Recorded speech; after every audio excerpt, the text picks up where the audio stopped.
Oh, okay. Yeah. Okay, just one bear. Just one bear.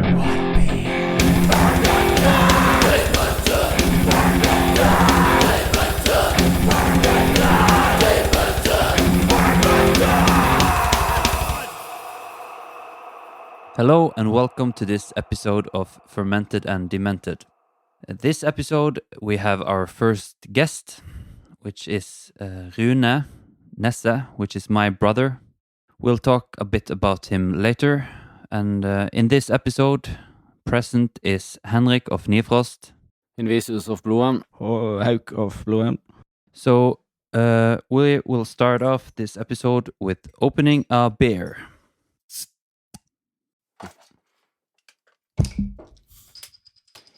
Ooh. Hauk, would you like to start talking about the beer? The beer. It's a Belgian blonde called Munken from Skinn, Norwegian brewery on the west coast.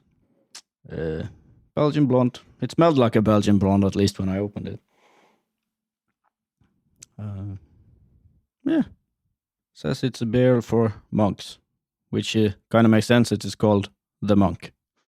Yes. So this is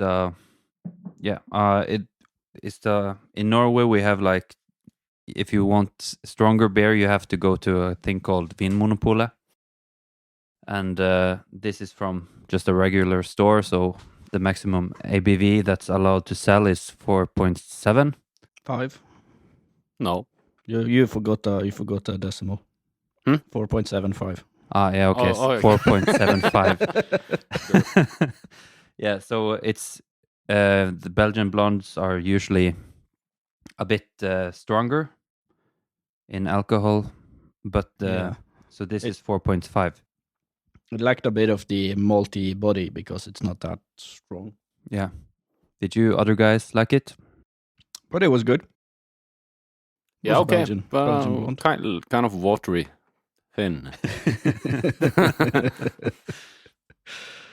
But that's okay sometimes. Yeah. Not quite as watery as the ultra-light beers you want to pick out. Not me, sir. But we get requests. I guess we will have to do the watery beers later. Yeah. Another episode. What did you think, Rune? Yeah, I agree with you guys. It's kind of watery, but it's a nice taste. It's not too bad to be a convenience store beer here in Norway. But we have a couple of more for later that I look forward to even more. So it's a good start with this monk. Yes. Yeah. Brewed beer. Yeah. It's important to drink Christian beer when you play in a black metal band. So, yes. Yeah, of course. Do anyone want to rate the beer? Should we take a rating? What's the grade? What's the scale? From 1 to pi. I think Halfway we around the have circle. 1 to 10 in another episode. So But that we don't have to do 1 to 10 every time. no. You have to include all the scales. Yeah. Don't be, Well, don't be a how bigot. about gold medal, silver medal, and bronze medal? Since it's 3 beers. Yeah, in the end of the episode. Yeah, Yeah, we can do that. Ah. I think so. Okay, so let's start off. As mentioned, we have a guest, which is Rune, and he plays in a couple of metal bands and some other stuff as well. But we can start off when and how and why did you start playing drums? I started, I think I was 12 or 13. I played cornet in the school band, and I thought, okay, the coolest thing is playing the drums.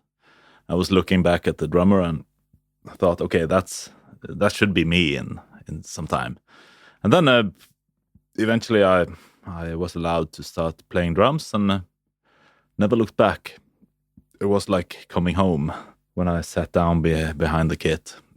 And that makes it maybe 28 years of drumming. since I'm 41 now. Yeah, But that's a long time. So when your parents realized this drumming wasn't a phase, they got a new son. yeah, they had to make another one, and it didn't go any better. Nothing new in the Nesse clan. So it's just you two siblings. No, we have a sister as well. Okay. Uh, Older or? no, she's in the middle. Oh, okay. 4 years younger than me, and Henrik is like Attpåklatt. yeah, attpåklatt, as we say. Yeah. Very attpåklatt. The last cramps from my father turned into Henrik. Let's talk more about that. No, okay, next episode maybe.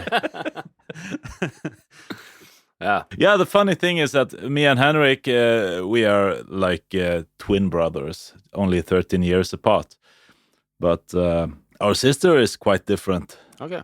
We've been asked a couple of times if we are twins, and we just laugh, both of us. So Yeah, because you look very old and I look very young for our ages. I always take it as a compliment. Yeah. I'm not sure what I do. But yeah, it's always I don't know. It's always funny because of the age difference. But Yeah. but yeah, it has happened a couple of times that people are like, "You must be Rune's brother," and I'm like, "Yeah." How could you tell?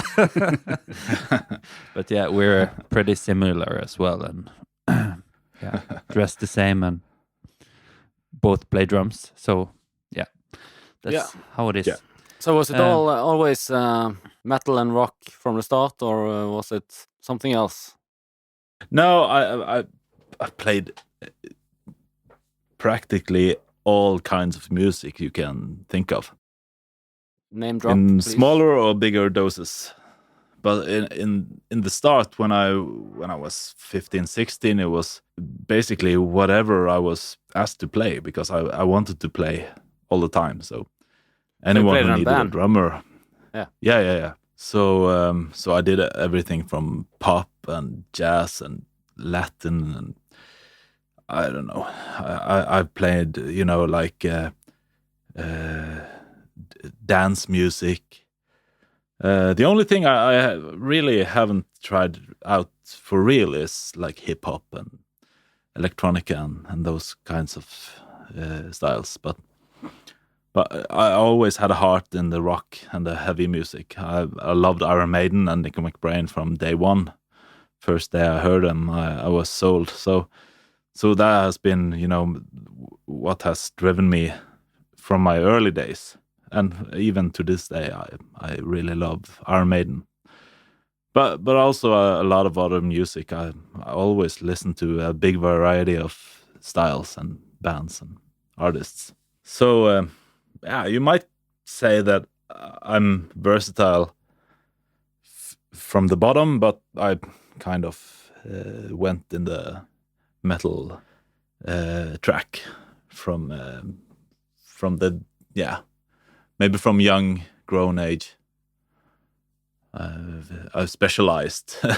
Everything I practice is basically metal and endurance and speed, but I have a lot of things in my arsenal if it's needed. Yeah, our listeners can't see this, but behind you there's a drum head on the wall of Eddie. Yeah, the Maiden mascot. Yeah, Since it's my bass drum front head for when I play in Maidenheads, which is the Iron Maiden cover band that I play in with a lot of pretty good people. Yeah, the best thing about all the people in Maidenheads, all the members, are that everyone is just as or more obsessed with Iron Maiden as me. Yeah. So the focus is to do anything we do is as authentic as it can be. So we try to emulate the sound of different or specific live albums from Maiden. You know, when I started the band, I was given a set list, and I was told that, okay, on Hallowed Be Thy Name, you should listen to Live After Death version, and on I don't remember all the specific, but you know, Flight of Icarus, you should listen to this obscure recording from, you know, some place. So they had kind of a aesthetic ideal for every song that I had to. At least they asked me to listen to the specific versions of the songs. Yeah, that's it's a lot of intricate drum parts in Iron Maiden. Yeah, kind of. I grew up with this stuff, so for me it felt quite natural to set up the drums like Nico McBrain and hammer out the songs. And I have to say that when I practice the songs, it feels really awkward to play the songs on my regular drum kit. I really need to rig the drums like Nico, because then I'm in the vibe. Yeah.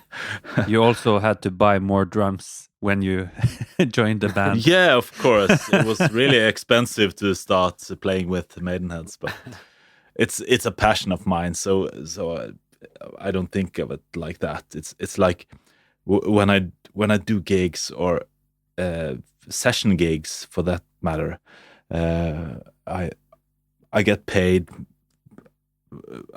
amount of money, and if I start to think about all the hours I spent rehearsing the songs and practicing and listening, it's a shit job. But I always look at it as this is my passion. This is what I like to do. Yeah. So if I spend 50 hours learning a set, if it's fun to play, I don't think about anything but it's kind of like a hobby. Or then the payment is my even passion. a bonus. Yeah, in most cases it can be viewed upon like that. Yeah, that's a cool thing. So yeah, it's the glamorous life of the musician. Yeah, waiting for your time to do sound check. Yeah, that's about it.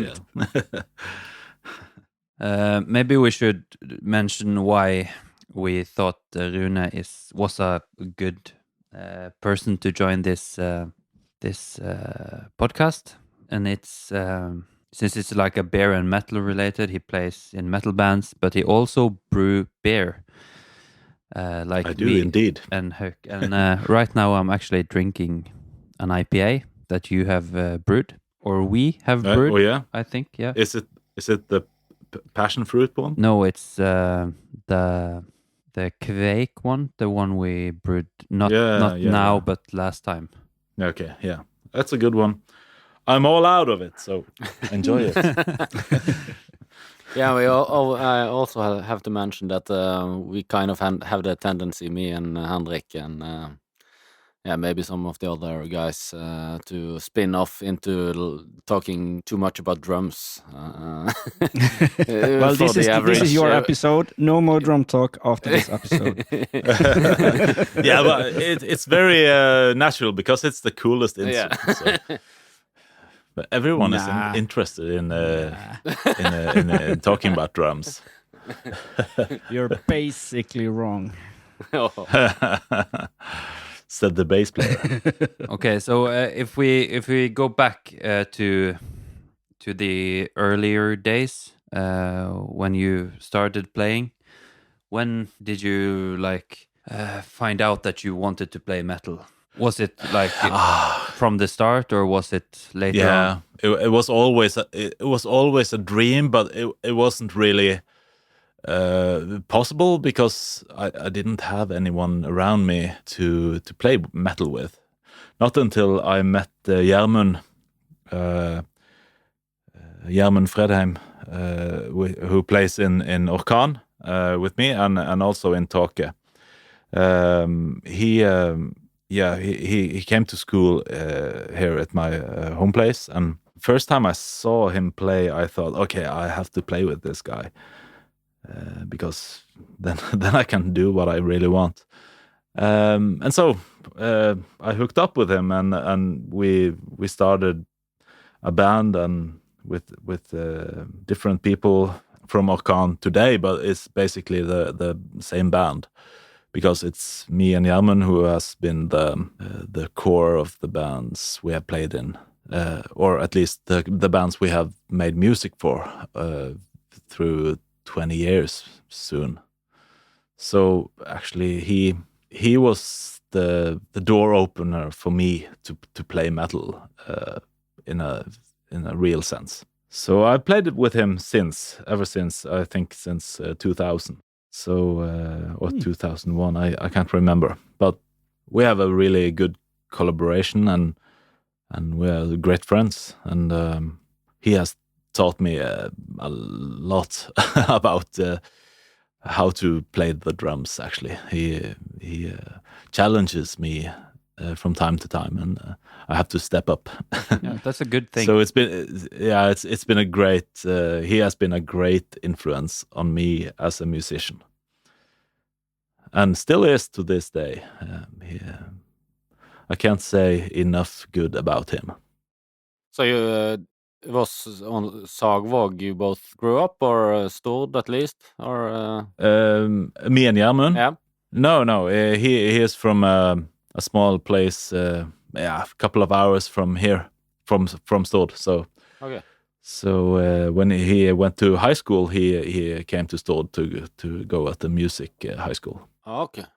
So that's when we met, and that's actually when my musical life, as it is now, started.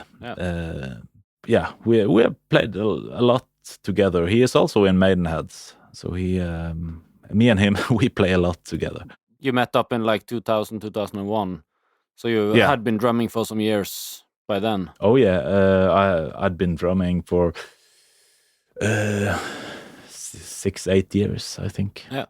And then it was more other styles. Yeah. All over the place. All you can imagine. yeah, all over the place. And also, a couple of years into the millennium as well, I played with the different cover bands, and I took whatever gig I could get because I was so keen on playing the drums. Yeah.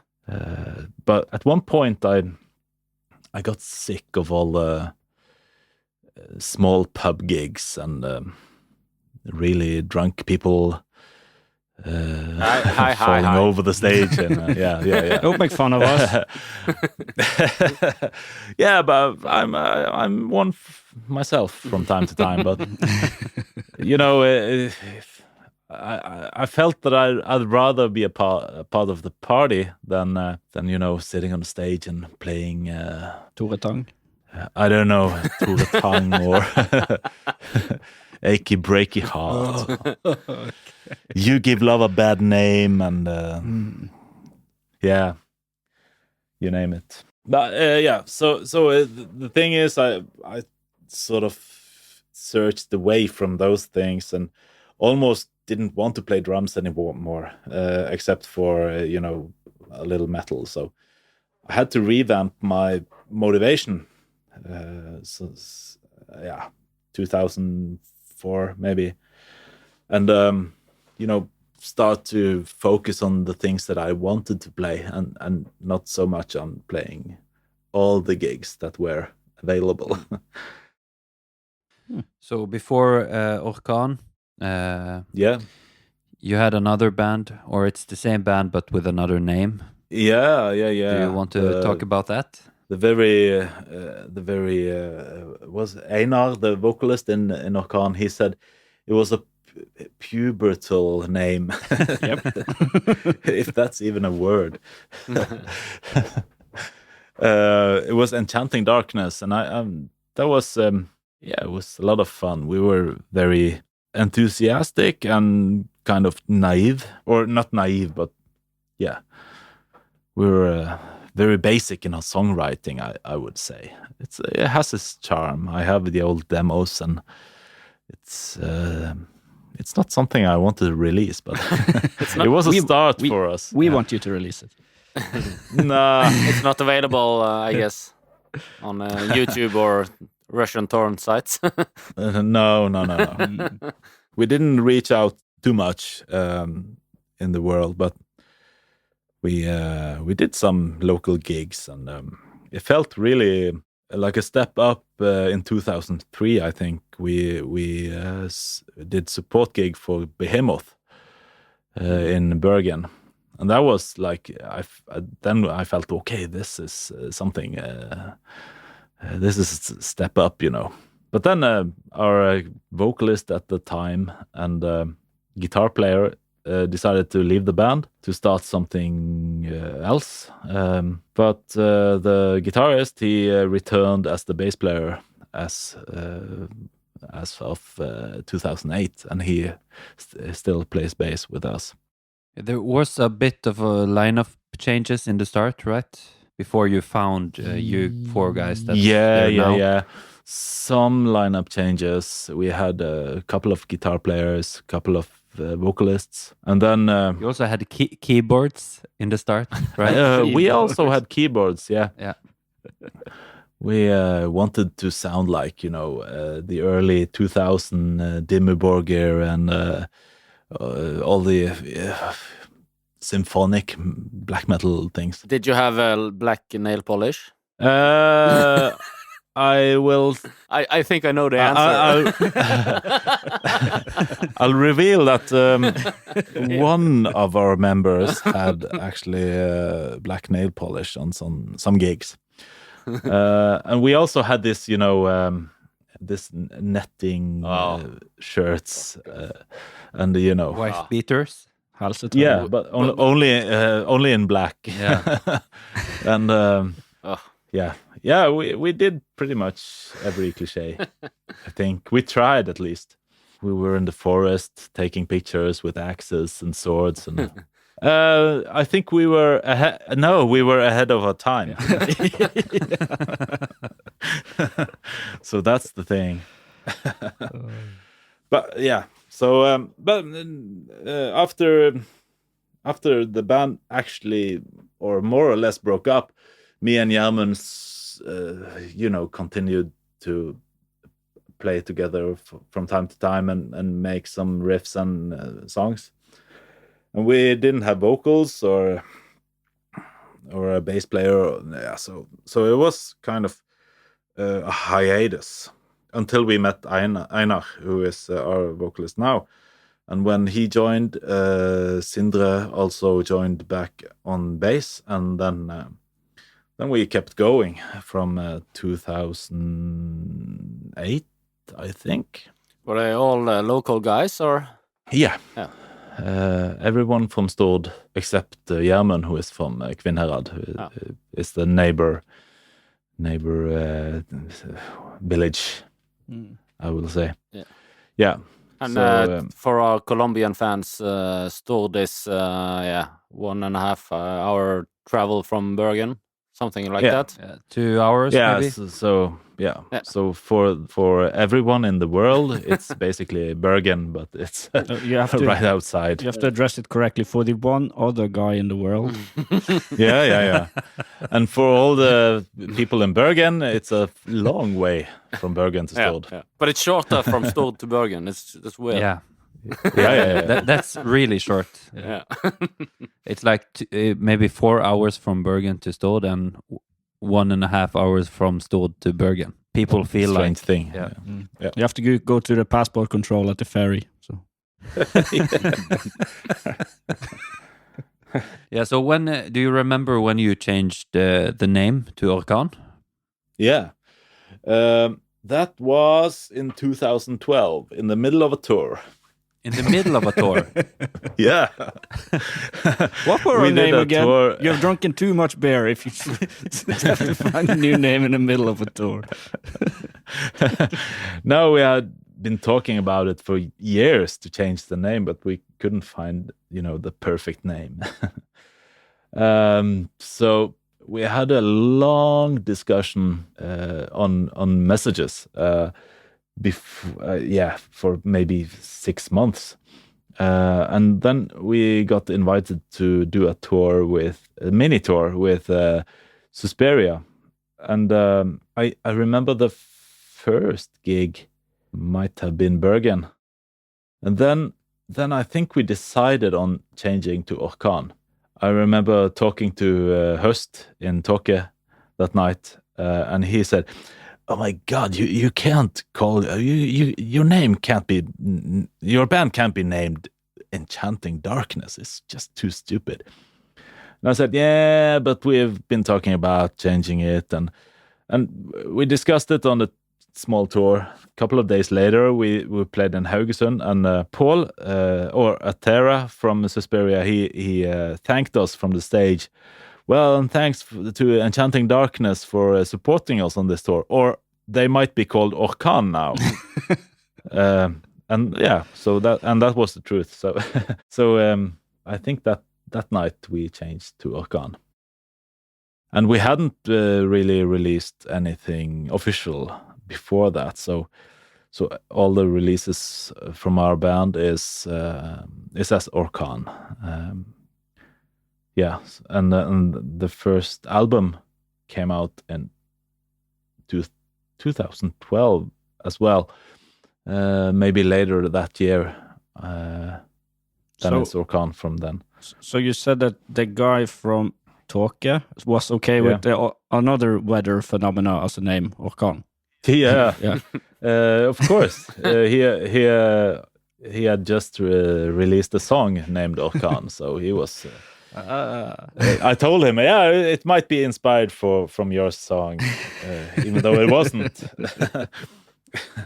Maybe that's why I got the gig in Tokyo. Yeah. Yeah, just because you played in the band Orkan.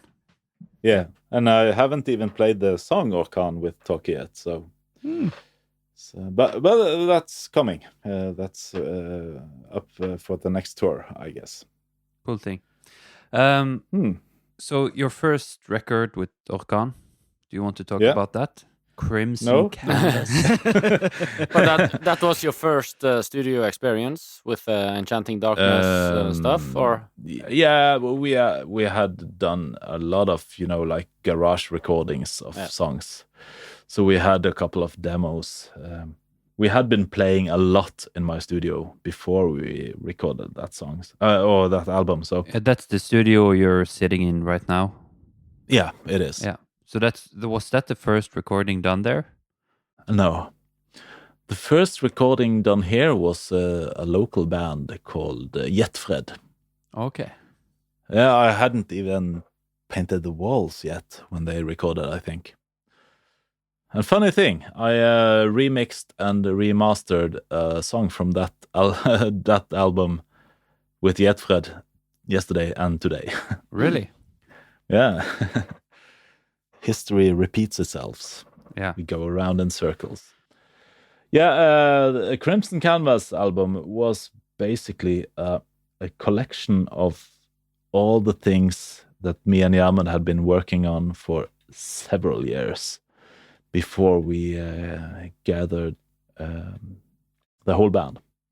So, but it has a very different feel than our two latest album. It's more thrashy. I think we were in like a overkill, high on fire testament phase in our lives when we made these songs. So the keyboard was out the window, I guess. Oh yeah, the keyboard was out the window in 2002. Ah, okay. Yeah. Yeah, okay. Yeah. So 10 years before. But the songwriting is you can't even tell that it's Orkan because it's very different from what you're making today. Yeah. It's night and day. Yeah.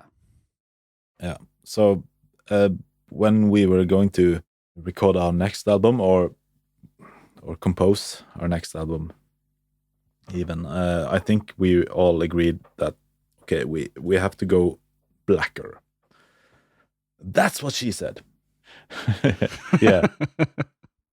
And we moved on to the album Livlaus, and it's a really different experience to both rehearse and compose and also record the album. It was basically composed or arranged, at least in a weekend, the whole album from beginning to end. And we recorded it live in one weekend, and the vocals were done afterwards. So it's a really cold and open sounding album, I think.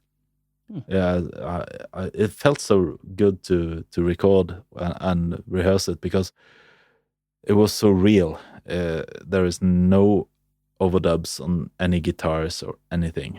Everything is one track through the song on the guitars. It's no second voices, no doubling, nothing. It's a live album.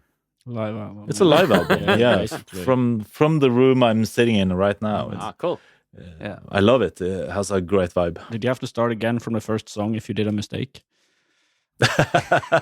If I played one wrong symbol on the last song, I had to start do from it the top. No, I think basically every song is one take, except from the vocals. That must have been quite hot in there. It's not a very big room. I've recorded albums there, but then it was only drums, only me in the room. Yeah. And so with 4, or was it just, 3 people standing there? 3 and 4 people, yeah. And the amps. amps And the amps. It must have been really hot. Yeah, it was a dripping affair, Yeah. I would say. Yeah. Well, playing correct and fast just to get out of there. Yeah. Don't do any mistakes. I want it to be over with. This is also without any metronome. It's live. Yeah, it's really live. Yeah. I didn't even check the metronome before counting out the songs. Oh, cool. Yeah, so it was like I remember I sang one of the riffs in my head and thought, okay, that's kind of a okay tempo, and then I counted and we played. So it's quite organic. I remember Ivar Sunday in Solslottet studio, who was mixing the album. He was, I think he felt it was challenging because we had a lot of leaks in the microphones because we were in the same room. So the guitar microphone had, 3 meters from the drum set. So, but I'm really happy about the result of that album. I'm proud of it. But there was no DI signals. No. Yeah. That would kind of defeat the purpose, though, if you did that. Yeah, kind of. It was the feeling that we were after, the live feeling. So if we had a DI signal that we could reamp, I think Eva would be really happy. But I think I was out of channels in my recording system, so it didn't happen. You must have been well prepared and well rehearsed to do something like that. Yeah, I guess. I'd never thought about it because we were so in, the bubble of these songs. So it was really under our skin. From the weekend we arranged it, I think it felt like a magic happening. I never experienced something like that before, and we tried to do the same on the next album or last album, Element, and we did it in the same way, but it didn't feel quite as magic. Maybe because we had such expectations after the Livløs album that it would be just as fantastic. I think the album is even better than Livløs, but the experience of recording it was a little bit more troublesome in many ways. It was not that fluent as Livløs was recorded. But you did it in the same way. Yeah. Everything was live.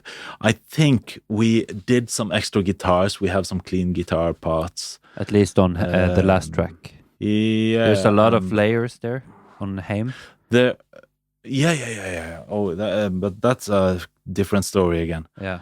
But everything onto the last track was recorded the same way, but a lot of more overdubs to make it bigger than the previous album. Yeah. And Heim is actually a demo. We had the demo from Gjermund.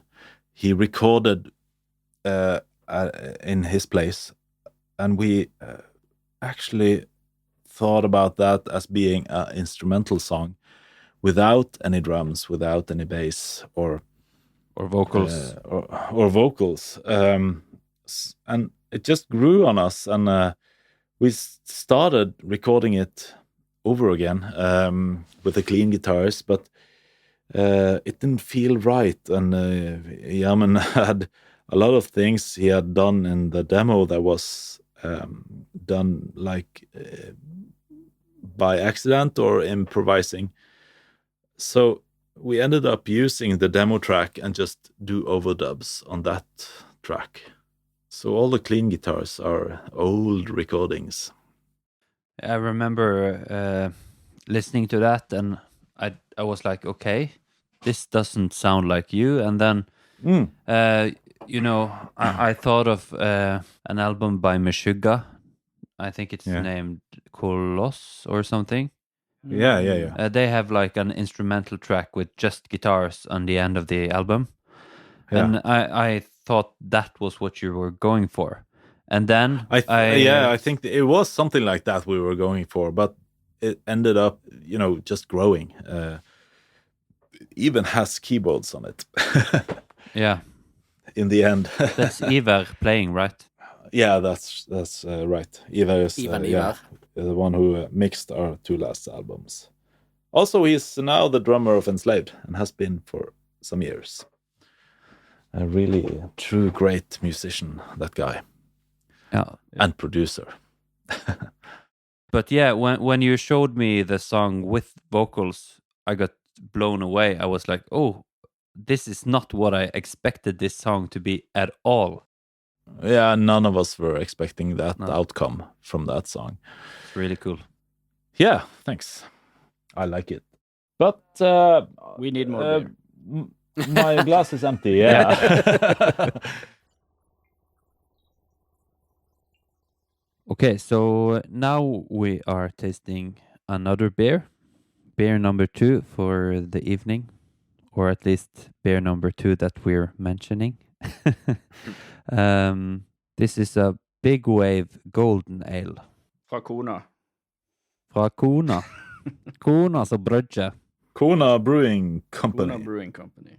Do anyone have better lighting than me that actually can read? The labels kind of gives away that it's from an exotic land, but is that? I don't think so. It's American, I believe. Yeah, product of the USA. Hawaii, USA. So inspired by Hawaii, but that doesn't mean it's made in Hawaii. Capitalizing on Hawaii. It doesn't taste like Hawaii. Like the How does Hawaii taste? it's the pizza with the Not like this beer. Pineapple Like shit this on. beer. It needs pineapple beer. It needs to be. Yeah. Yeah. Was this the one you were thinking that was watery? This was even more watery. This was the watery one, yeah. Previous. Yeah. Was a bit of hop flavor there, a bit of citrusy hop flavor, so it's not that. It's a light golden ale, as advertised on the bottle. Did you find out where it was brewed? Where it's from? Just says USA, product of USA. Okay. USA. Portsmouth, New Hampshire. New Hampshire. Yeah, but it also says Portland, Oregon, and Kona, Hawaii. On the same line. Yeah. Important. I don't know.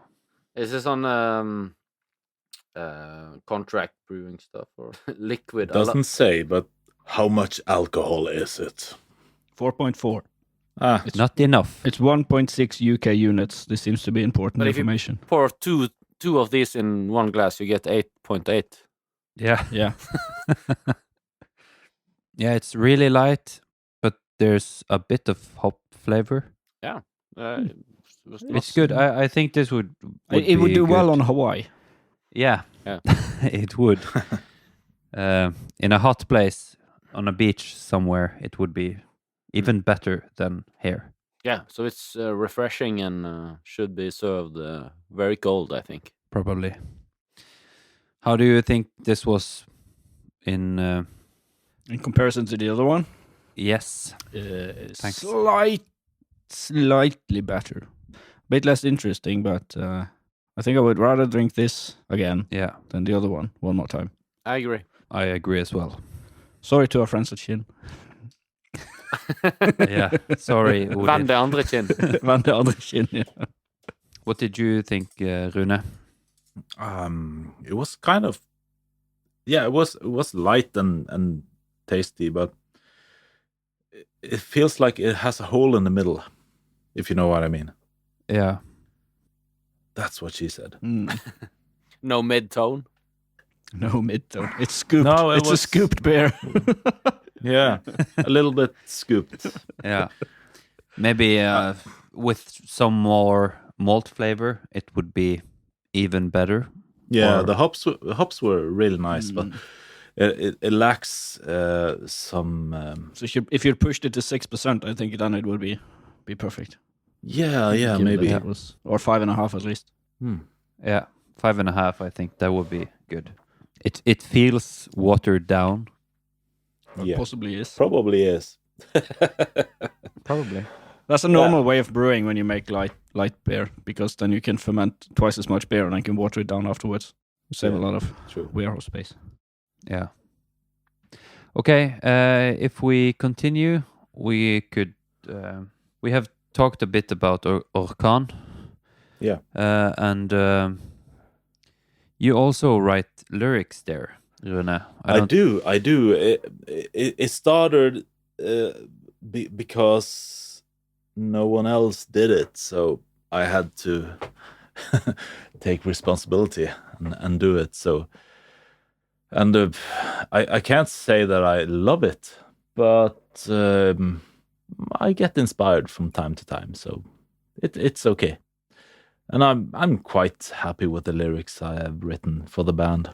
But it takes a lot of my energy and a lot of work. And I really respect the people who can do that over and over again all the year. I thought you liked writing since you did it. I didn't know that you. No, I actually like it, but it's hard. I think it's really hard. It takes a lot from me. Are you coming up with the concepts and stuff, or so everything? I get some input here and there if I have unfinished lyrics or I have phrases that are not as cool as they should be. I get some help from the other guys in the band. But you get a draft of the song before, or just the lyrics before the song, or the riffs? Usually I hear the song or the skeleton of the song. And that inspires me to write lyrics because it makes me feel something. The other guys in the band wants me to write lyrics so they can write music to it. But so I guess it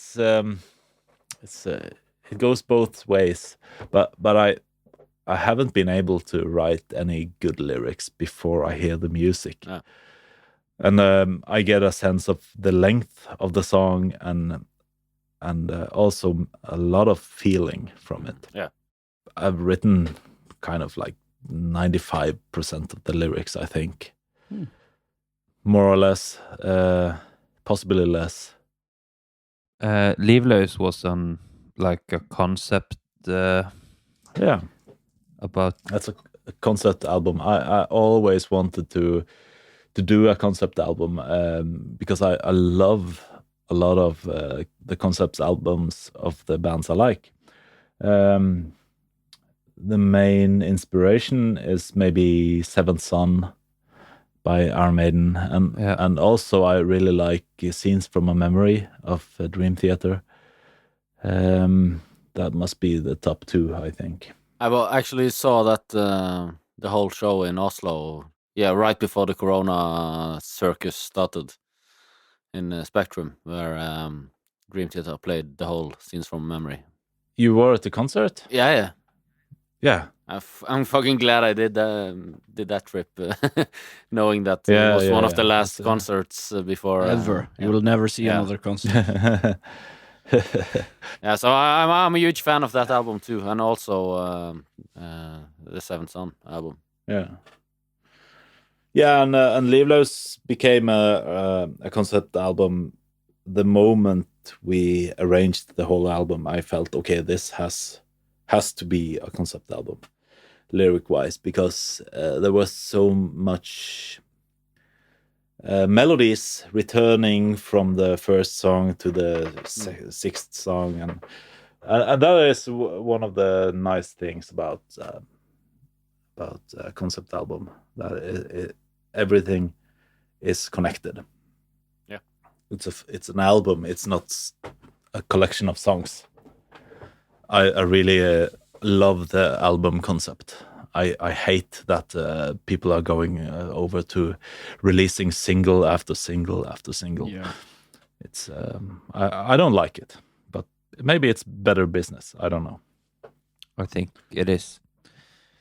But how was it writing Element, the next album after Livløs, in comparison to Livløs?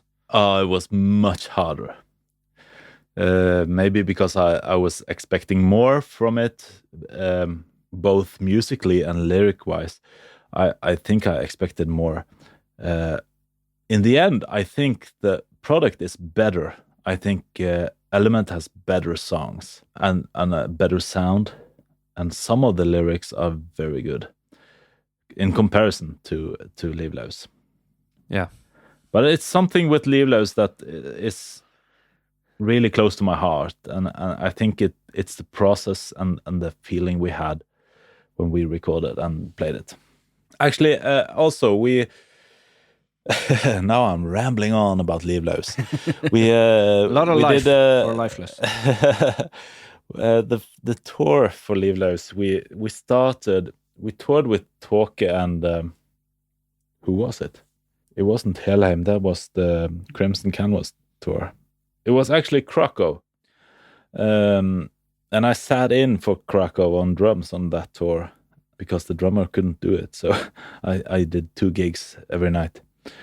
And the first night of the Livløs tour, we did the whole album from beginning to end. And that has never been done after, I think. That was quite special. Yeah, so every song in order? Yeah. Like the album, from beginning to end. It's not usual to do that. No, but I like it. I like it. I like it. I like it both to do it and to observe it. I saw like Scenes from Memory tour, and I also saw the Images and Words tour, the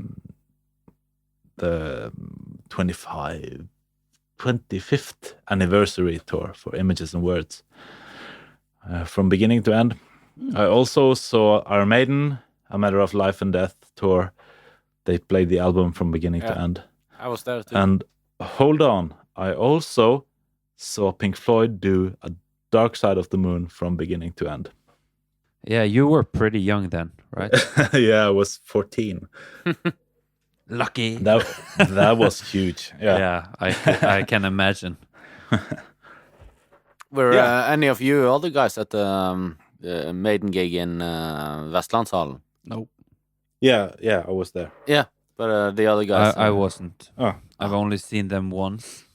That was unfortunately. that was my first proper concert, actually. Not a too shabby stuff. No, I like that album also. Yeah, me too.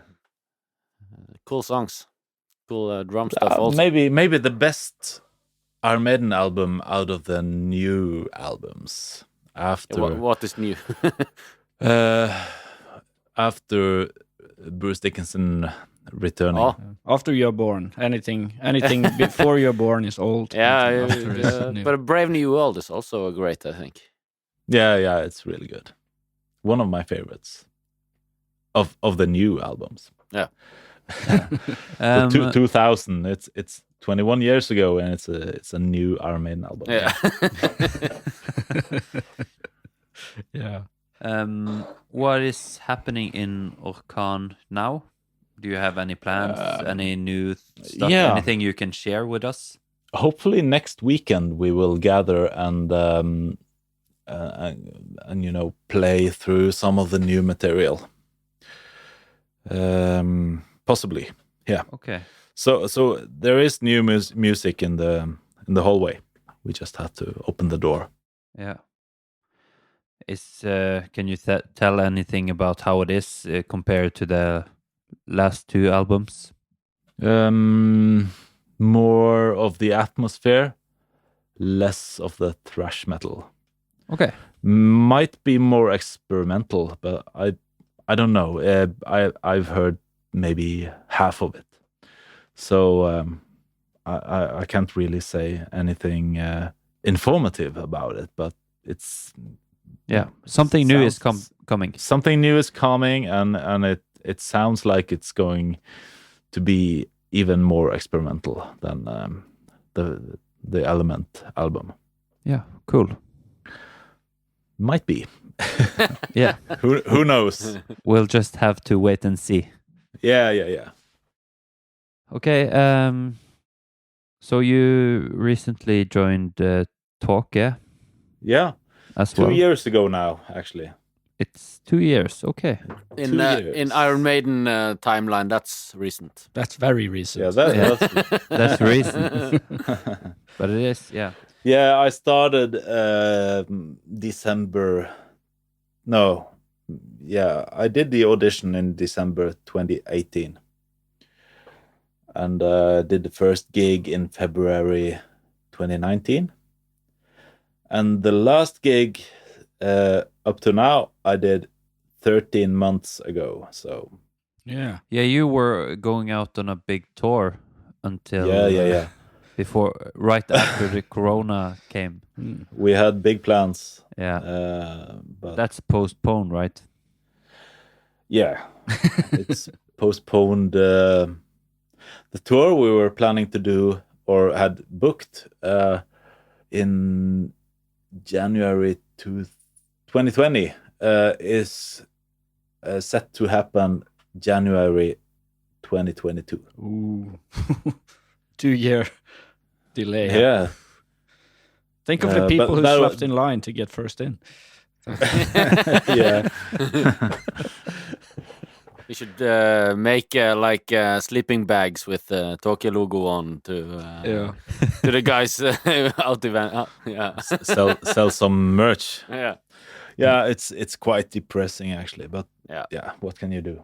We're in the same boat, but not touring wise. But yeah, live. Yeah, live we all are. gigs. We all are. Yeah. Yeah. Living in a limbo. So how was it you joined Tåke?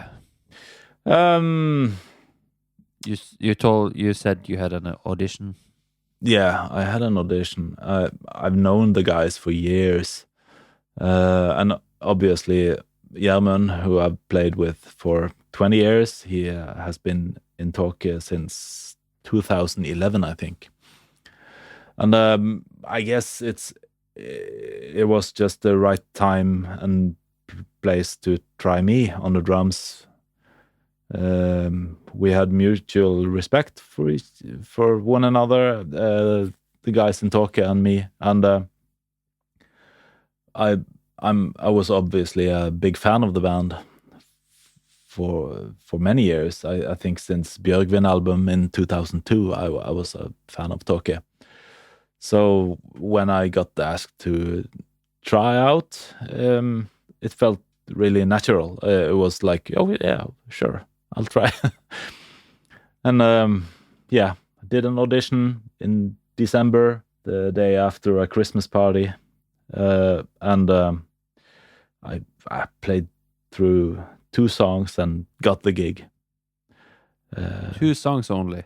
Yeah, I prepared 4, but I got the gig after the first. Was it like, please stop playing, please stop, you got it. Please stop. No, it was. I don't know. It was a kind of a formal thing just to try out how it felt. It was actually only me and Gjermund and Höst in the room. Then I prepared a set in the next month, and then we got out playing. How was it learning Tåke songs? I know that you have. It was. I know the songs from before, so it's not like it's brand new music to learn. But when I listen to songs for pleasure, it's a very different kind of listening than if I listen to play a song. Yeah. If I'm going to play a song, I listen in a different way.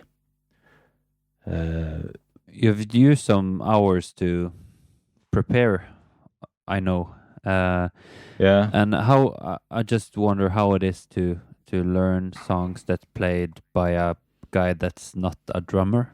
And even not a human.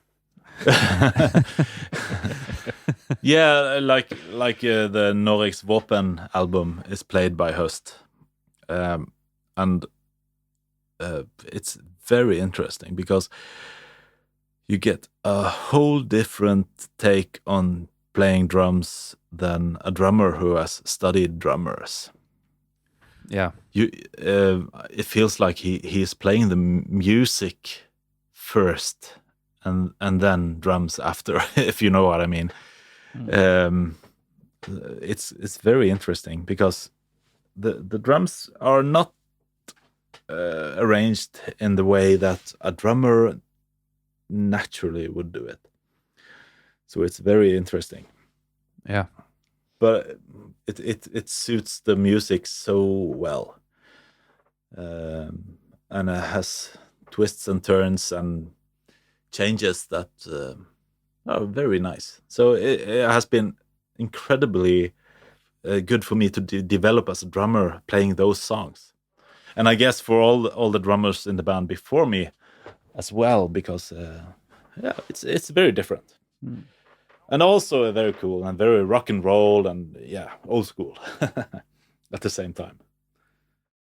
Yeah. Were you going to say anything in Vistus? Yeah, I think I don't remember the guy's name, but the guy who played on Björgvin and Döde Squad. He makes he also plays very weird stuff. A lot of stuff that's some things are just weird in a cool way there. Yeah. It feels like barbaric. Yeah. From time to time. Yeah. His name is Mord, by the way. Yeah. Very nice guy, nice drummer. Yeah, he does cool stuff, but it's very authentic or kind of leaves a fingerprint. Yeah, absolutely. I agree. It's very fun to play the songs that he arranged the drums for. So Yes, I feel lucky. I would think for my own sake, if I was going to play those songs, that would be kind of hard because it's so special, like the finesses and the small, all the details. Yeah, the detail stuff. Very detailed drumming. Yeah. And I get requested to do all the details that I can remember. So there's something missing here. Yeah. I get good use for my experience as a school band drummer back in the day. I can write down the music so I can remember. You can I do that. What? A music teacher who can write music? What? Strange. But like sheet music or like just notes to remember the stuff? No, I write notes or sheet music for the drums. When I'm learning the songs, just so I don't have to worry about was there a symbol here or was it there? I just have to check the sheet and I know. I don't use it on stage though. It's only for learning. I learn so much better by writing it than to play it. Yeah, that's a good exercise. I've also experienced that now lately. Yeah, but it's that's why you write notes in school. You take notes from the teacher or from the classes because you learn so much faster. So that's how I work most of the time, especially with songs that I have to learn in a short time. Yeah, I've done that as well, because even though you don't look at the notes, you have done the notes, and then you might have named the different the different riffs or the different kind of beats, and then it's the memory sticks more to the song. Is my experience. Yeah, you have done 2 points to know the song from, not just listening to it and playing it. You have also seen it. That's true. And also you have written down this riff goes 6 times. Yeah. And, if you write it, you remember it. Yeah, but writing down in Vicious songs is like this riff goes 5.5 times in A. Yeah. But it helps. It helps you. Yeah. Yeah, but it might be something else when we try to rehearse it for the first time before it's recorded. So then it's 4 times in A. 4 times in A all the time. Yeah. It's all over the place. I don't, as you figured, I don't write anything down.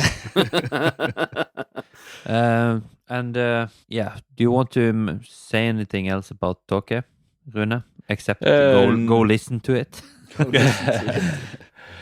No, I don't know. You have any questions about Toke? Do you have any cool tour moments that you would like to share? No. Okay. Yeah, I have a funny story from Spain. I think we did there is always, no matter what band you play in or where you play, there is always some chaos happening. And the worst, I guess, was we played in Spain for a festival, and we got picked up at the airport. The driver couldn't speak a word English or Spanish, for that matter. I don't know, but he was really nice. He stopped at the bar so we could have a beer, and he didn't mention that we really didn't have time for that. But midway, we had a 3 or 4 hours drive, and he stopped, and we could have a beer. And he drank beer with us and drove us out. And when we arrived at the festival, he led us off with the main entrance for the festival. And he said he was going to park the car. But he drove off in a hellish tempo, and we didn't see the guy again. With all our equipment and instruments, we didn't see him before half an hour before the gig. And there were our stage clothes, instruments, and everything, makeup, and we were really in a hurry. And I got the rider for the festival with all the specifications for the drum kit and everything on stage, and it looked really good according to my specifications. And we rushed in the backstage and changed and warmed up in 1.5 minutes and got on stage. And I saw this drum kit. It didn't look like anything that was written. It was kind of a pop drum kit, I guess. And I got really angry and I yelled at one of the guys on stage. It might have been the light guy or monitor mixer or something. Was I there don't know. alcohol involved? I'll tell you when you're old enough. And one other guy came to me and said, no, you shouldn't yell at him because it's not his responsibility with the drum kit. And I said, I don't care. I just need to yell at someone. And I continued to yelling at this guy and then at the sound guy. And I was really angry. And I did a gig and felt horrible. And afterwards, I went around the venue and apologized to everyone. But you had to play on the small kit. Yeah, I had to. It was really wiggly, old. If you go to a middle school, you might see a drum kit like that, in the music room. It was horrible. But most of the time, it's really nice. You get welcomed with good equipment, and that feels kind of professional from time to time. Do you have any? I mean, you have toured with Orkan as well, and also Krakow. Yeah. Do you have any stories from there you'd like to share?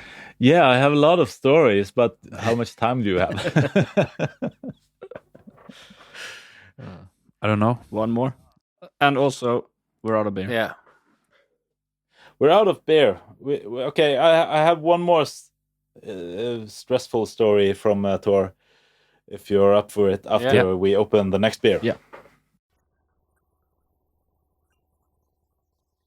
All right. So this next beer we're gonna taste is by Austmann, a Norwegian beer. It's called Onkel I Amerika, which is translated to an uncle in America. Outdoor IPA. It says 4.5% alcohol. Do you think we can open this inside, or do we have to go outside to open it? That's why I said do do do do do do do do do. Oh, breaking the law. Breaking the law. breaking the seal. Since I'm such a terrible singer, there's no way that gets content matched. Oh, do I smell the pineapple? I can taste the pineapple. Oh, yeah, that's a lot of pineapple. This is the one that should be called Hawaii. Yeah, Yeah. This is the Hawaii beer. No, that was a bit old Doesn't IPA. taste.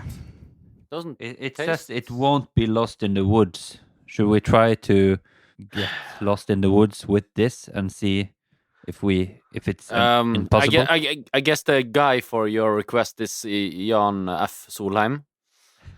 Yeah. You just You acquire mean, like 40 pieces of this and a wood. He would get lost. Yeah. You mean Norway's Lars Monsen? Yeah, Norway's answer to Bear Grylls or whatever. Yeah. With beer grills, not the Yeah, beer. beer grills. I must say I have heard about beer brills, but that's something else. No, beer glasses. Beer glasses. Sorry, I had a language difficulties. It's all good. Yeah, third beer, it's allowed to be a little silly, I guess. Yeah. But it was. This one also has a hole in the middle. Yeah. You agree? Yeah. Yeah, I agree. Nice hops, but it's not. Yeah. It's nice hops, but I feel that there's something missing in the. I mean, You've been saying that, but you haven't explained what it means. it might be old because I think it smelled fresher than what it tasted. Yes. What do you mean about It smells really pineapple-y. Yeah. And when you taste it, it's not as much. No, it's more of English hops then. Or is that right? I don't know. Isn't it Brew 1 that's supposed to taste like pineapple? That hop? I don't remember. But Might be. Noob. Noob. I'm just kidding. Yeah. Yeah, I That's think the guy so. who asks me questions constantly at work. Yeah, every day I ask you something, some brew advice. So yeah, it was meant as a joke. Oh, I didn't understand. Oh, sorry. Uh-huh. No, I don't know. It wasn't my favorite. It was a good hop flavor, but it wouldn't be my favorite. I think this will be the my lowest ranked one. Yeah, because Rune made a suggestion to make like a 1, 2, 3. Yeah, we have medals. Medals. Yeah, gold, Yeah. silver, bronze medals. Yeah. Like the Beer Olympics. Yeah. Do anyone want to start rating the beers? I can start. Yeah. I will easily place the uncle from America at the top of the table. Surprisingly for most of you, I guess. Yeah. After what I heard, and the monk has a silver medal. Wow. And the big wave is at the bronze. Yeah. I really like the hop profile for the uncle in America, I must say. And big wave disappointed me a little bit. It was only a small wave. Yeah, it was just a whisper in the wind. Yeah. So that was my opinion. I have to say, I'm actually the counterwise. Big Wave was the best one, and the monk was in the middle, and Uncle from America. But I'm the pineapple stuff tips me over because I can't handle that. Okay. Yeah, That's a fair point. but it's also I guess I don't know. It's I feel this is more complicated than the other two in Yes, it tasting tasting wise. That is true. It has the smell of an backstage IPA from Southern Europe. It sounds quite specific, right? But I get this association. But why do you have pineapple on your rider, sir? Yeah, That's none of your yeah, business. he has to sit on something. So you would speed up your set for this beer to get backstage sooner, so you could have this beer. Yeah. No, I take what I can get.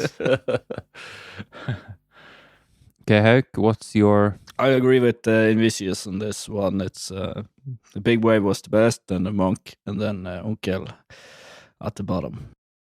He wants to stay in my band, I think. Yeah. Yeah. Then I'm going to come with... You want to stay in the family, so you will agree with... No, I won't agree No. with any of you. Let me guess. Henrik, Yeah. you have a bronze medal for Uncle in America.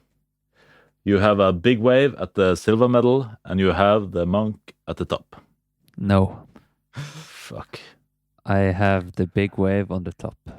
You and do. Then I have Uncle in Okay. America, Onkel i America, and then Munken, the monk. Ah, So, the if you'd- twists. Yeah. It's a that twist. was a twist. Twisted. I don't know. It was something missing in the monk beer that really, Yeah, had that been stronger... It had to be there for me to like it, and it wasn't there. So that's why I came to this. had that been stronger, it would have been the best. Like, it pushed it Yeah, to I 6 guess or so as 7%. well. Then Yeah. that's where the Belgian blonde shines. So because of that, this is my my result. It shows how little I know you. Yeah, you had. If you just move everyone one to the left, Just you rotate would your have been result. right. Shift left. Okay, so you had one more story for us, Rune. Yeah, you mentioned I should have some stories from touring with Orkan as well. And I have one of the worst worst days or 24 hours of my life was when I had this amazing tour lined up. I got asked to join Krakow full time a couple of years ago, and I said yes, and they said, yeah, we have a new album that's due for release, and they had also a tour together with Enslaved and High on Fire that we were going to join. So yeah, things looked up. We also had the Element album for Orkan out the same fall, and of course the tours crashed. So basically the Krakow tour was 2.5 week long, I think. And we had 9 days of Orkan tour, and that was in the middle of the Krakow tour. So I basically said to Krakow that I have to do the Orkan tour, but I will do all the concerts I can do with Krakow if we get a substitute for the 9 concerts in the middle. And we did. So I had to play, I think, 4 concerts with Krakow, and then travel from Luxembourg to Poland, I think, to join the Orkan and Tåke tour. And that was easy enough to go from the Luxembourg airport at 5 a.m. and joining Orkan in Poland, and actually doing the same venues once more with another band. So I was on Hello with all the backstage crew. And It was the exact same. yeah. Venues? I was arriving in Poland 3 days after departing at the same venue. So when I went in the door, this backstage host said, "Oh, you're back." Yeah. So yeah, it was like a dream for me, because I always wanted to, travel and play concerts for people all over the place. But little did I know that it could become a nightmare. So I did the Orkan tour. We ended up in, I think it was Oberhausen in Germany. We did a really nice gig in a nice place with nice people and nice food. But the food turned out to be the devil. So, and more about that later. It was a party at the bus. I wanted to sleep because at 5 a.m. I was going to be let off in Düsseldorf airport to take a bus to Antwerp in Belgium. That was bound to leave at 9 a.m. And I wanted to sleep, but it was not possible. It was too much loud music.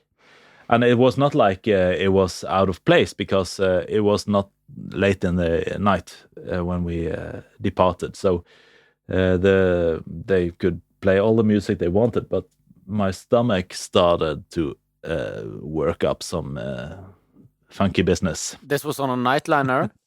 Oh yeah. Yeah, and we all know the Yeah, it's close quarters, and if someone raises hell, everyone knows about it. So I've tried to sleep, but it was impossible because my stomach was acting up.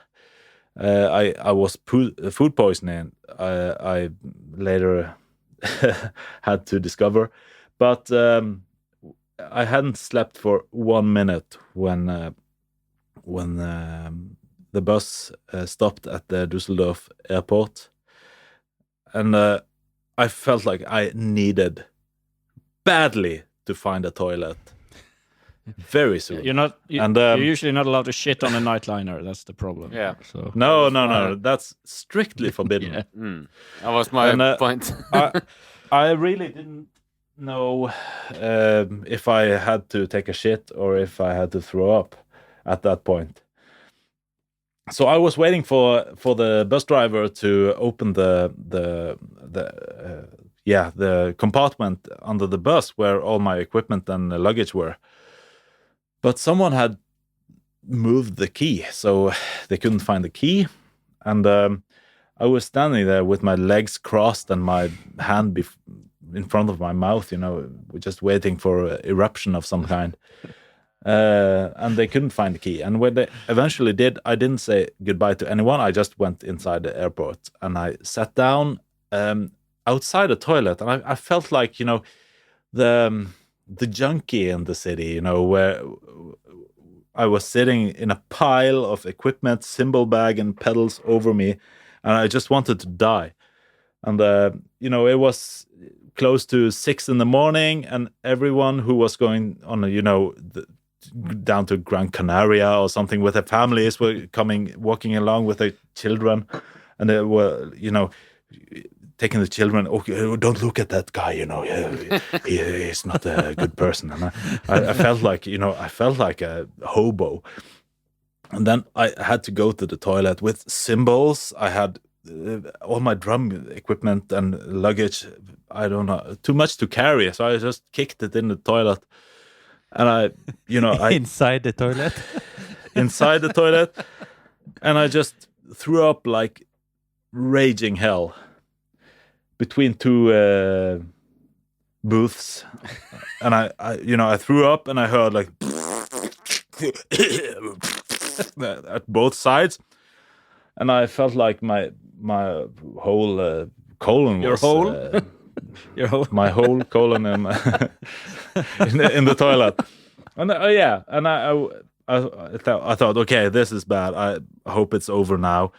And I finally managed to find the handicap toilets in the airports. They're quite spacious. So I locked myself in one of those for a couple of hours. And then I had to take the bus from the airport to Antwerp. It was like 3 hours in a bus. And I thought, okay, if I'm going to be in this shape in a bus, it's going to be a living hell. Because the bus toilets are not the best places to be really sick. But before I had to find the bus, and it was supposed to go from Düsseldorf airport, but it showed that, okay, if I found out that it wasn't going from Düsseldorf airport, it was going from 10 minutes by car from the airport. So I had to book a taxi, and I went to the central station of Düsseldorf. And the central station in Düsseldorf is not a place you want to be at 8 a.m. It was like flooded with junkies and alcoholics lying on every corner and every bench you can find. I realized I had to go to the toilet again. And you're carrying your cymbals and pedals? I'm carrying 5 collies of equipment. Oh, fuck off. And I have 2 hands. Oh, fuck. So it was a challenge just to move around. So I had to find a toilet again. But it never occurred to you to call a sick leave on that gig? No, I didn't think the thought 1 second. No. Wow. That's dedication, though. Yeah, but what choice do you have? I had to come to the next tour bus, because if I laid down in a hotel, the tour bus would leave to another country. So what could I do? I had to take a plane. Okay. But anyways, find a toilet. It charges €1 to enter. How many euros did you have on you? How many do you think? 0? 10 Norwegian euros, I would guess. I have 1 Norwegian euro. Yeah. I don't remember how I managed to enter that toilet. I think I sneaked, because it was like like on the subway, you have this, I don't know what you call it when you have this rotation stick, I think I threw my equipment through it and I jumped over or something. But anyways, I slept on the bus the whole fucking way to Antwerp, or at least more than I expected to sleep. and things settled down in my body. So, but when I arrived in Antwerp, I think at 2 in the afternoon, we had 2 hours to sound check. That's So, luxury. Luxury. Yes. Yeah, actually, the Krakow Facebook page has a picture of the band from that day after the gig that we did early in the evening. It's like all the guys in the band look fantastic. They're shipshape and smiling, and you see a ghost in the back, And which is me. You're in shit shape. Yeah, I played 2 gigs with 2 different bands in 2 different countries in 18 hours. Wow. And then I went to bed in the bus and slept pretty well. I have to applaud the what's it called? Dedication. The dedication, yeah. Yeah, it's idiotic if you ask me, but you have a responsibility. You have to pull through. Yeah. You have to do it, and I'm proud of what I accomplished in those few hours. But Both musically and bodily. yeah, I'm proud of my body. It survived, and it makes you think: is it worth it? Who would ask for that kind of a day? But I'm always going to remember that as a thing that you do to accomplish what you are dedicated to. Playing music and doing the concerts you are booked to do. I put my pride in that. I try my best always, and I think of it as a very good story. Yeah. The glamours of the tour life, I would say. Wow. So yeah, I have a couple of more, but you don't want to hear them. So, but it's always a lot of shit happening. But Pun intended, or Literally. pun intended, or not. Not intended. It just had to happen. Yeah, I just want to say it's worth every minute if you are so lucky to be able to do what you love to do. Then come what may, I'm standing through it. Yeah. And the concerts were not too bad either. And it's not the first or last time I was So overall, it tour. wasn't a shitty tour. No. The last Russian tour with Toke, I had problems for a month after. So don't eat cold burrito in Moscow. Don't do it. But so you've been touring with Toke in Russia. Yeah. Tell me a bit about the backlines and the venues there.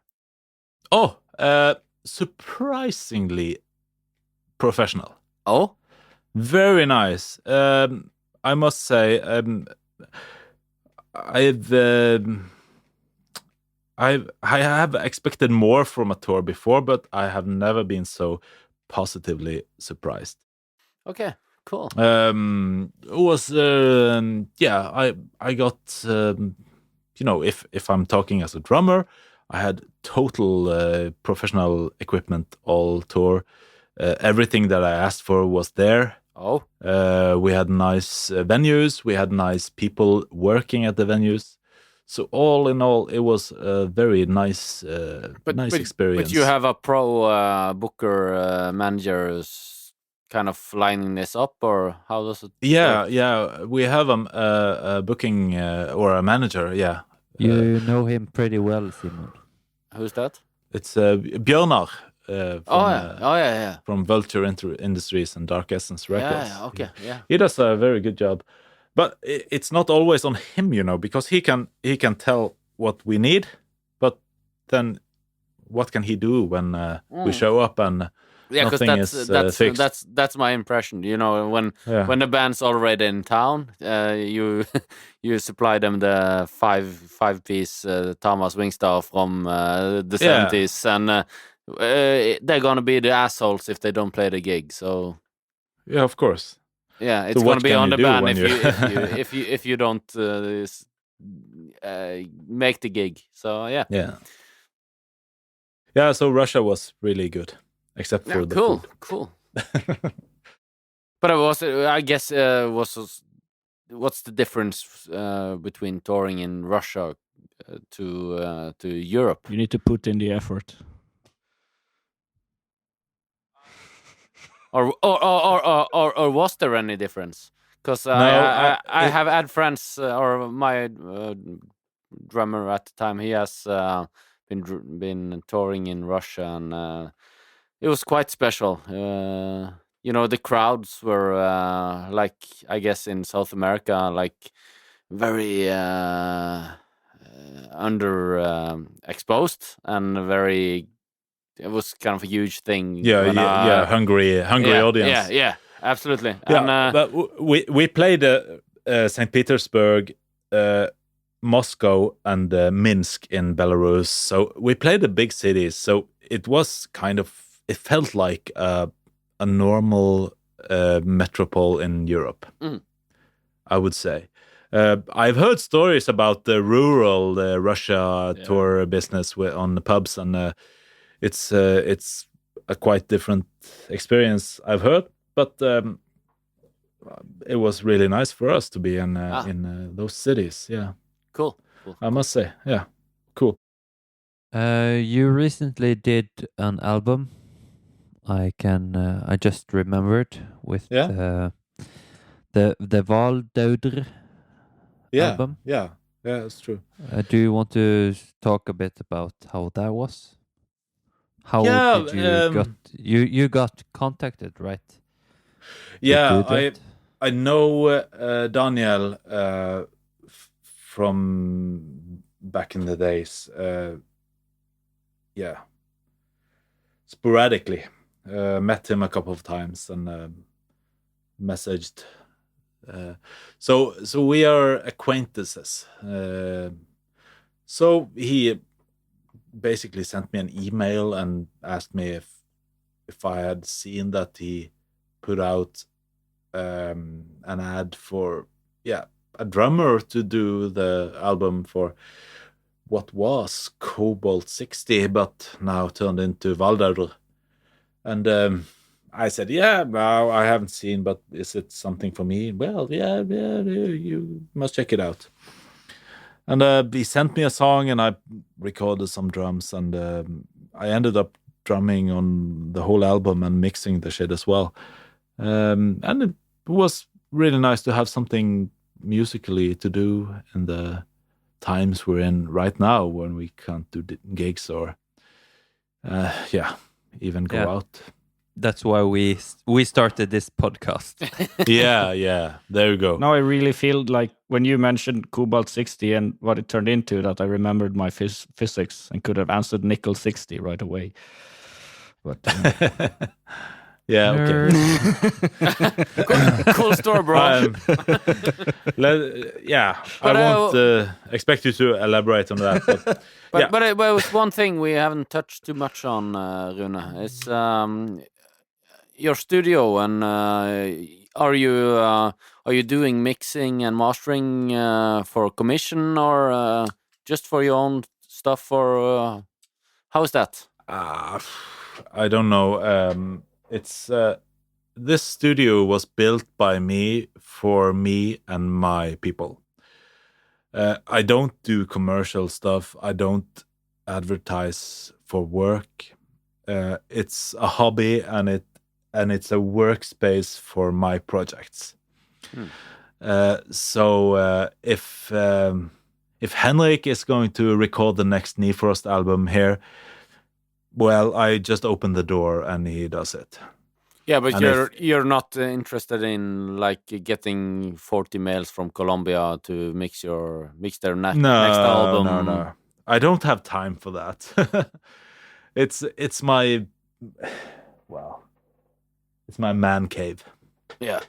Yeah, and I can do some decent work here, but I'm not a professional studio technician. I'm not aspiring to do a career in recording or mastering or mixing or anything. It's just my tool. That's what it is. Yeah. This room is my tool. So you never done like commissioned mixing or mastering for people you don't know? Not for anyone I don't know. No. I have done some work for people I know, and I have. Yeah, I've had a period in my life that I thought that maybe I would, go down that road and make a studio of it, but I didn't have the dedication to go out and invite whoever. Yeah, but you don't have to do that in kind of mixing mastering sense. But sure, yeah. Well, But yeah, that's no, I'm that's just the fishing case. Yeah, that's the case with Valder. But because they just sent me files and I played the drums and I mixed it and sent it away. So yeah, it's for my hobby things and the things I want to do. Yeah. And are you fishing for something? No, just fishing like. Do you have something I should mix? No, but I think if the people listening is if they like the Orkan sound or they want to go down that path, or can I send you a message and maybe have you do the mix or the master or whatever? Yeah, sure. But I only do things that I feel something for. Yeah. Artistically. Yeah. You can't send me any EDM and say I want you to mix this. Okay. That would be funny. I understand. Don't do it. I'm not going to say yes. Then it would be electronic death metal instead. That's quite interesting. Yeah, but cool. No, cool. I'm not a studio guy, but I have a studio and I know my way around it. So yeah. Cool. First and foremost, I'm a drummer, I think. But because you are drum and drummer. Drum and drummer. In the metal scene, and especially in the black metal scene, it's often usual to kind of handle more instruments. Do you play any other instruments? You play? Can you play Enter Sandman on a guitar, for example? Yeah, but not in front of people. Yeah. So, you do sing though. I do sing in a shanty choir. That's true. So I've done a lot of singing the last 20 years with Stormweather Shanty Choir, and we have done some great things as well. So I'm not strictly a metal guy, but mostly that is where my heart is. But I really love the shanty choir as well. It's a really nice group of guys, and we experience a lot of unexpected success these days with the Wellerman TikTok thing. Strangest things in the COVID-19 era. Yeah, but it's really fun. It's been my life for 20 years to play with Stormweather Shanty Choir and sing as well, as you mentioned. Yeah, because you were studying in the same school, right? Yeah, that's where you guys met. At least me and the main guy Håkon, we studied together, and he actually had some other guys in mind that to start a shanty choir. So we started without me actually knowing any of the other guys especially much. So okay. So not even Roald? No, I just knew who he was.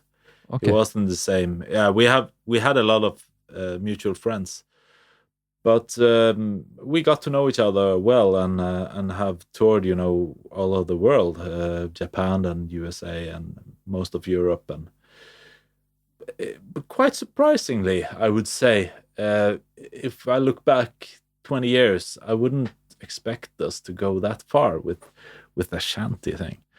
And it's quite interesting to see. But could you elaborate to Carlos in Colombia, who doesn't even know what shanty is? What that's quite something different than what? Yeah. It's work songs from the sea. Drunken Sailor. Everyone knows that. It's a shanty. So what we do is we try to make these sailor songs to our own thing. So I get to come with my rock and roll experience and put that into the mix. And we have a very different background, all of us. So we just put it in a pool and we see what comes out.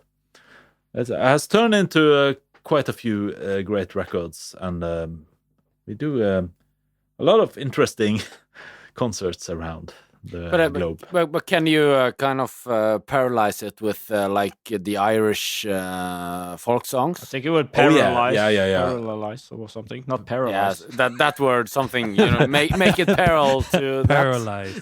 Yeah, you can. Yeah. Did I say paralyze? Yes, you did. Yeah. I can paralyze, and I can also compare it. I will compare it to. Yeah, it's very. In the same vibe, because it's traditional as the stuff Irish. that you kind of put gasoline on it. Yeah, many people will confuse the Wild Rover whiskey in the jar for being shanties, but they're not. They're Irish traditional pub songs, but it's a lot of the same sound. You can call the shanties the international folk music because it was used on board ships 200 years ago, and there were people from very many nations who met on board these ships and sang the songs together. So, yeah, it has a lot of similarities with the Irish folk music, but it's not quite the same. You want to hear a funny story about shanties? Not sure. It's too late. You have to. Okay. Okay, so a guy that I and you also, Rune, know, we were in Antwerp in Belgium to do like this school thing, and there was a lot of Irish people there as well, and one of the Irish guy, one of my mates talked to one of the Irish guys about shanties, and he didn't know what it was. So the Norwegian friend of mine, he called shanties a special song for seamen.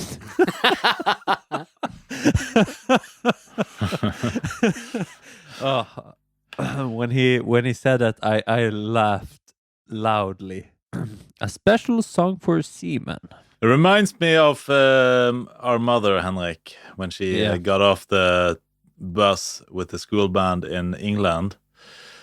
And her name is Randi. And she went off the bus and she met with the local arranger, shook his hand and said, "Hello, I'm Randy."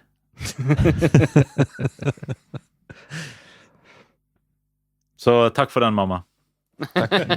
She should have had an assistant that was called Odd, and he's Odd. That would have made that golden. Yeah, I mean the best Norwegian name is Odd Seaman or Odd Seaman, if you. And then the wife has to be Randy, of course. Yeah. Okay. Now I think it's getting late in the evening, I feel, by the conversation. Yeah. Is there anything else you would like to mention, Rune? I would like to mention your T-shirt. Yeah, you like because it? I can see you on the internet meeting we are having right now. To Carlos in Colombia, it's an Iron Maiden t-shirt with a cover art from Killers. Great album. A great album, great t-shirt, and great band. I would like to thank you for having me on this podcast. It's been an honor and very fun as well. Thank you for joining us. No worries. Yeah, thank you. Thank you. And thank you for sharing your nightliner problems and your Yeah. I have a lot of nice stories as well, but they are not as fun to listen to. No. Well, thank you for listening. Thank you for being Yeah, here. and thanks to all of our one listener. Thank you to Thank you, Carlos. thank you to Björn, our one listener. Thank you our to Björn. former colleague. And see you in the next episode. Yeah.